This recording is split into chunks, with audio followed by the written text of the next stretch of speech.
Good morning, my dear wonderful kids. Today we are going to learn something about personal hygiene. As you all know, to stay healthy, it is very necessary to keep ourselves clean.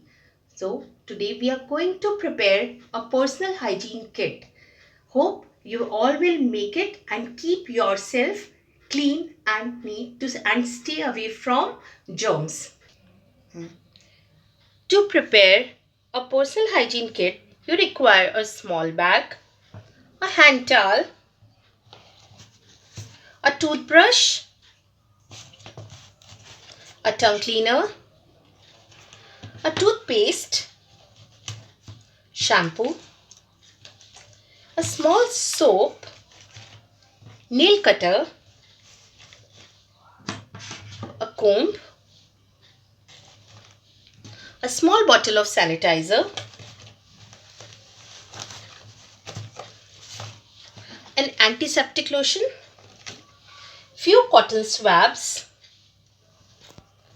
and most important, your mask. Should always keep your mask in your hygiene kit. Now children, your personal hygiene kit is ready. Make a video and click the pictures and send it to your respective groups. Bye bye.